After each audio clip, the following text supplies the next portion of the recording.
Olá, bem-vindos, bem-vindas ao canal Seguro Pode. Eu sou a Leila Sterenberg e hoje vou conversar com o deputado Aguinaldo Ribeiro, do PP da Paraíba. Ele que é líder da maioria no Congresso Nacional e titular da Comissão de Constituição e Justiça. Deputado Aguinaldo, ou líder, né, como dizem os setoristas de Congresso, muito bem-vindo, é um prazer tê-lo aqui. Obrigado, prazer é meu estar aqui com você.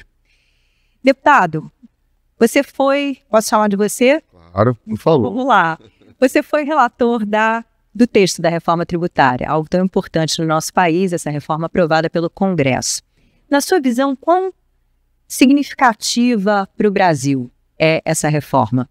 Bom, eu acho que primeiro foi um marco histórico, né? Nós, no parlamento, ela sempre esteve em pauta, né? Uma reforma tributária sobre o consumo, sobre os impostos indiretos. E havia uma descrença muito grande, né? Porque toda legislatura você tinha, de alguma forma, alguma proposta para se mudar o sistema tributário brasileiro. Podia ser uma emenda constitucional ou até mesmo algumas propostas mais pontuais, né? Mas não se avançava. E quando ali em 2019 foi apresentada a PEC 45, né, e eu fui designado relator pelo então presidente Rodrigo Maia, que pautou esse tema mais uma vez no parlamento, mas com um empenho pessoal muito significativo, a gente começou a aprender, foi um grande aprendizado para mim, e eu sabia que a gente estava, na verdade, tratando de mudar um problema estrutural no nosso país. O sistema tributário hoje, o vigente hoje no país, em relação à tributação do consumo, ele é o maior responsável por aquilo que a gente conhece como custo Brasil. Então, cerca de 80% do custo Brasil reside no sistema tributário brasileiro. E por quê? Porque o nosso sistema é pouco transparente, ele é cumulativo, ou seja, você paga imposto sobre imposto ao longo da cadeia produtiva, né? Ele, na verdade, ele não tem segurança jurídica, né? Porque você tem um sistema de creditamento que ele é falho, que ele não funciona, inclusive, para o próprio empresário. E isso faz com que a gente tenha o que a gente chama de regressividade muito grande, que é o quê? As pessoas, sobretudo os mais pobres do nosso país, pagam mais imposto. Por quê? Porque há também já uma distorção na própria carga tributária brasileira, ou seja, diferentemente dos países que se assemelham ao nosso, esses países tributam mais renda e patrimônio e pouco o consumo, né? O Brasil tributa mais o consumo e ele está também ligado à questão de seguridade social. A gente financia pelo consumo o orçamento de seguridade social do nosso país. E isso faz com que a gente tenha uma carga também tão grande. Então, mudar isso é, de fato, enfrentar um problema estrutural que já devia ter sido resolvido há muito tempo. Esse era um dos pontos, inclusive, que faziam restrição ao Brasil entrar na OCDE. Eu esteve, inclusive, lá na OCDE, passamos uma semana debatendo, estudando os modelos, né, praticados no mundo todo. Mas mudar isso, de fato, eu acho que representou uma conquista estrutural para o país que vai mudar a vida dos brasileiros, né? Que é isso que nós queremos. E por essa razão eu me dediquei ali 5 anos, né, de relatoria, estudando esse tema, ouvindo a sociedade como um todo, para que a gente pudesse aprovar. E na aprovação eu me lembro muito bem que as pessoas não acreditavam que se votasse na reforma tributária, uma emenda constitucional, né? Então foi um trabalho que, mesmo na semana da votação, a gente votou na primeira etapa na Câmara, no dia 5 de julho de 23. E na véspera, eu me lembro que eu fui a um evento e as pessoas, já marcada e anunciada a sessão, e as pessoas me perguntavam, mas vai votar mesmo amanhã? Então havia um descrédito muito grande. Nós vencemos esse descrédito e aprovamos uma medida que, sem dúvida nenhuma, vai ter um impacto, porque nós estamos trazendo simplificação, estamos fazendo transparência, fim de cumulatividade, né, mudando o conceito e nos adequando também as práticas de cobrança de imposto ao mundo todo, né? No Brasil estava capenga em relação a isso, né? Tem uma tributação, ou seja, nós estamos harmonizando a nossa tributação ao que o mundo faz. É uma tributação um tanto quanto complicada, né? Muito complexa. Aos olhos de investidores estrangeiros, né? Potenciais empresas querendo entrar no Brasil. Agora a gente está no momento de falar de regulamentação. Existem pontos da atual legislação tributária que deveriam, na sua visão, permanecer na regulamentação da reforma? A regulamentação, nós estamos vivendo ela agora, ela na verdade ela vai ter que se adequar, ela vai servir para cumprir aquilo que o Comando Constitucional deu quando nós promulgamos, né, no dia 20 de dezembro de 2023, a emenda constitucional 132/23, que é exatamente a consolidação da proposta de emenda constitucional 45, que foi de autoria do deputado Baleia Rossi e que foi aprovada com uma larga margem, uma margem expressiva de votos. Então, esses pontos de regulamentação, eles, na verdade, vão ter que cumprir aquilo que está no Comando Constitucional, né? Então, o que é que está no Comando Constitucional? Primeiro, os princípios que eu me referi, né? Simplificação. A simplificação será um dos grandes ganhos da reforma, porque por que você tem tanta dificuldade de arrecadar, por exemplo? Quando você tem uma complexidade para calcular o imposto, né? Muitas empresas têm hoje nos seus quadros vários funcionários só para serem responsáveis pelo compliance tributário, pela conformidade tributária. Então você fica ali calculando para não errar, né? E arrecadar como manda ali o manual. O que é que existe hoje? Você muda todo dia. Você tem resolução, né? Você tem instruções normativas, então você tem legislação mesmo que vai mudando de ICMS, cada estado tem uma legislação.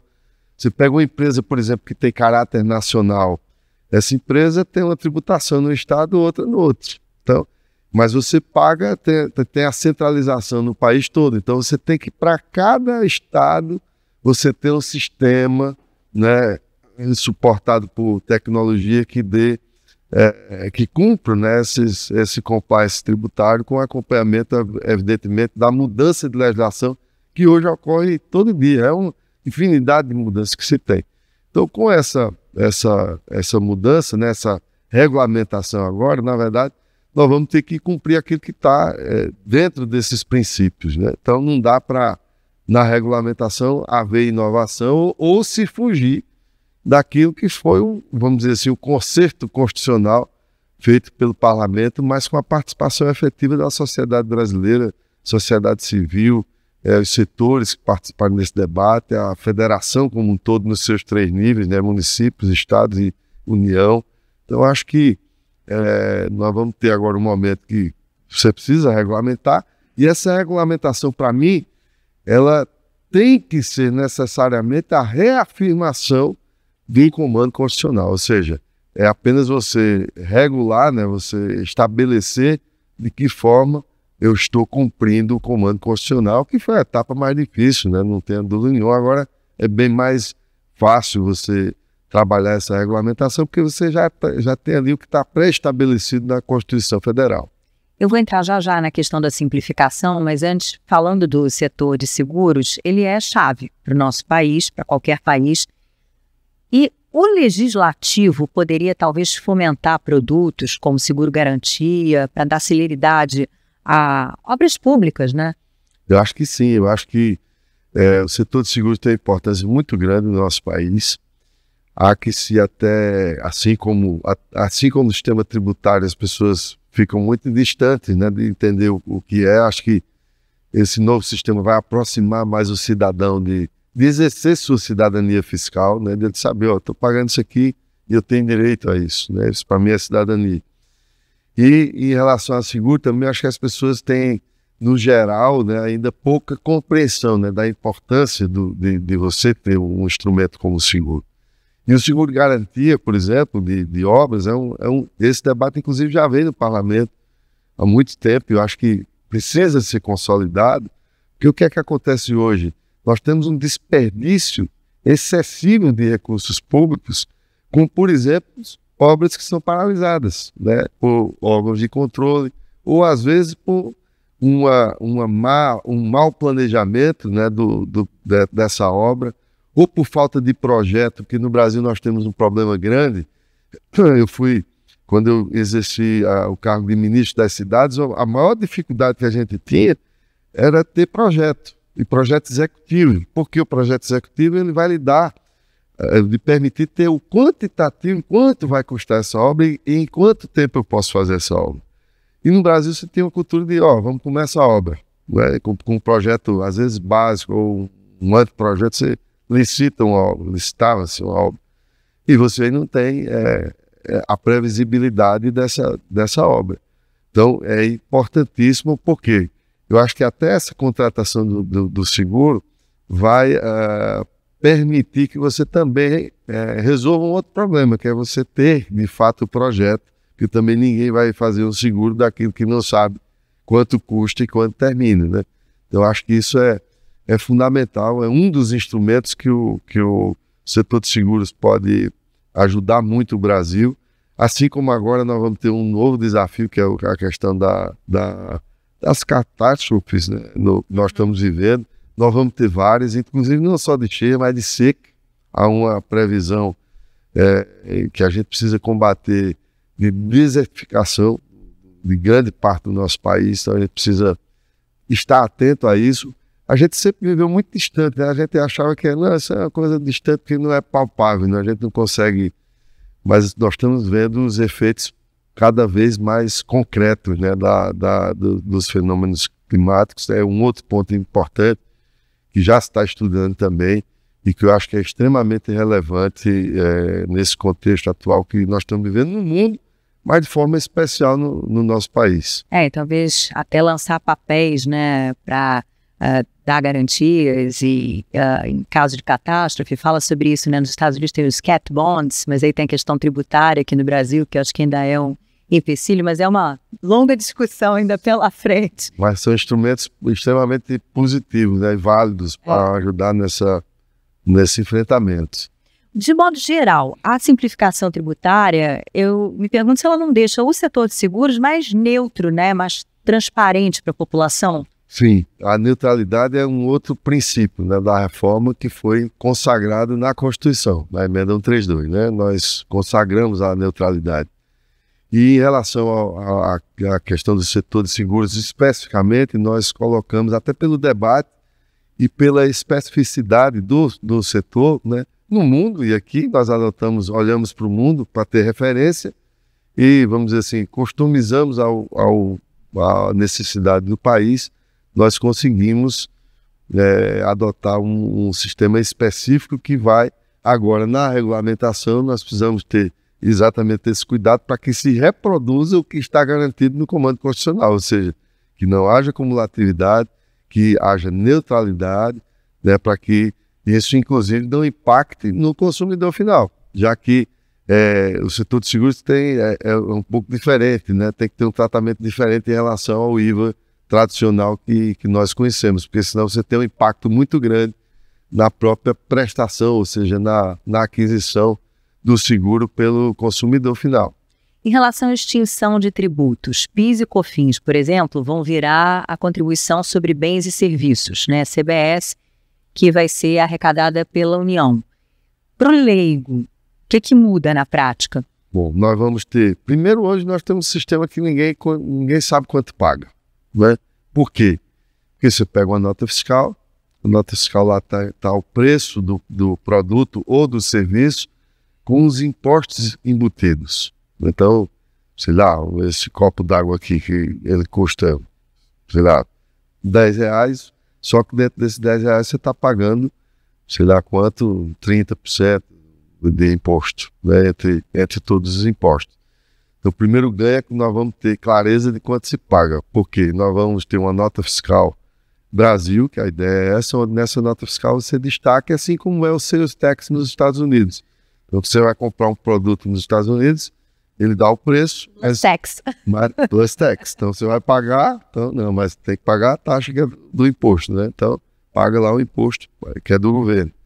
Então, nós também vamos adotar o mesmo sistema nesse aspecto para que se dê transparência. Até para que a gente tenha consciência de quanto está pagando. Eu acho que as pessoas vão se assustar, né, quando virem o que a gente paga sobre produtos e serviços no país. E hoje a gente não tem essa clareza, porque está embutido, como eu disse, tem lá a base de cálculo, vai dependendo do produto, dependendo da matéria-prima, como ela é feita, você tem uma base de cálculo diferente. É uma complexidade tremenda que a gente tem.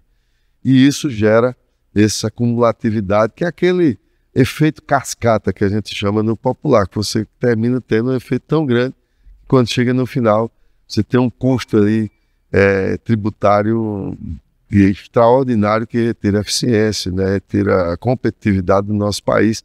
Por isso que às vezes alguém sai daqui para os Estados Unidos, por exemplo, ou para outros países, e mesmo com a diferença, né, da paridade monetária, ou seja, um real, $1 valendo quase R$5, né, você consegue comprar um produto pela metade ou menos da metade do preço, ainda viajando, indo para lá e comprando, por conta dessa tributação que é muito excessiva. Então, isso vai trazer vamos dizer assim, essa clareza, né, para o consumidor. A gente vai entender de fato o quanto a gente está pagando. E a simplificação, no meu entendimento, ela vai gerar uma questão que é muito importante, que é você acabar com esse compliance tributário que você tem hoje nas empresas, porque hoje qual é um dos problemas do compliance? É saber como se acredita, porque você compra matéria-prima e transforma e vende, ou compra matéria-prima e vende. Mas, dependendo da matéria-prima, dependendo dos insumos, você tem direito a crédito. E aí você pega, se credita. E depois, quando você vende, você debita. E muitas vezes, dependendo da operação, você fica com crédito. Essa decisão do creditamento, daquilo que você acredita, é que gera muitas vezes o contencioso tributário que a gente tem hoje no Brasil, ou seja, litígio, né, que vai para a justiça. Por quê? Porque o empresário entende que não, isso aqui me dá o direito a me creditar. E depois a Receita, o estadual, o municipal, o federal, vai lá e diz, não, você não pode se creditar. Está errado, você fez errado. E aí se começa um litígio. E isso acaba. Por quê? Nós fizemos uma grande mudança que é importante a gente saber. Primeiro, que aliás era um grande atraso, a gente unificou goods and services. Então nós não temos mais bens e serviços. Então nós estamos unificando. Só o Brasil, acho que tributava diferente. Ó, se for bem, é de um jeito, se for serviço é de outro. Então a gente uniu tudo. E com isso aí você acaba E você se acredita de tudo que você comprar, você vai acreditar numa alíquota, e quando você vender, você vai debitar na mesma alíquota, garantindo aí a neutralidade, a não cumulatividade e simplificando. Então as pessoas vão calcular o imposto muito mais rapidamente. Isso traz um efeito positivo que, geralmente, nos sistemas que são simples, você consegue arrecadar mais. Porque as pessoas, é isso aqui que eu pago. Tanto que os sistemas hoje diferenciados, como o próprio Simples, né, nacional, que você tem uma forma de fazer que é muito prática, já lhe garante a não errar no cálculo. E isso faz com que você tenha, de fato, uma arrecadação maior. E vai para aquela máxima que nós todos queremos, tributar menos sobre mais, ou seja, você diminuir a quantidade de imposto sobre uma massa maior de arrecadação, porque, de fato, a gente vai com isso promover justiça tributária. Em tese, simplificação é menos sonegação também. Deputado, para a gente encerrar, a gente falou da regulamentação, e aí fica a pergunta, né? Sai essa regulamentação até o fim desse ano? Eu acho que sim, né? Acho que o desejo do presidente Arthur é votar rapidamente, né? Acho que o Senado também vai cumprir o mesmo papel que teve, um papel importante das duas casas. O presidente Pacheco também tem esse mesmo sentimento, né? Precisa ver texto, né? A gente ainda não tem a clareza, né, do texto, porque a partir do texto colocado é que de fato se darão os debates, inclusive do setor produtivo, do próprio federalismo, dos municípios, estados, né? E ver se não há a afronta, né, na regulamentação ao comando constitucional. Ou seja, a gente tem princípios, repito, que não podem ser atingidos, né? Não podem ser desvirtuados na regulamentação, até porque é uma lei infraconstitucional, uma lei menor, então ela não pode prevalecer sobre a emenda constitucional. Mas eu quero crer que com o beneplácito de todos os pares, né, envolvidos nesse processo, porque de fato todo mundo participou, nós vamos estar participando também, ajudando, eu vou ser também uma espécie de fiscal dessa questão da regulamentação, né, para convergir com a emenda constitucional. A gente espera que a gente possa concluir esse ano cumprindo esse mistério que a Câmara e o Senado precisam cumprir. Deputado, o líder, muito obrigada, viu, pela entrevista, de verdade. Eu que agradeço, a gente está sempre à disposição, foi um prazer. Prazer o meu. E muito obrigada a vocês pela companhia, pela audiência. Acompanhem a CNSEG pelas redes sociais. Muito assunto importante sobre reforma tributária e outros temas. Até a próxima.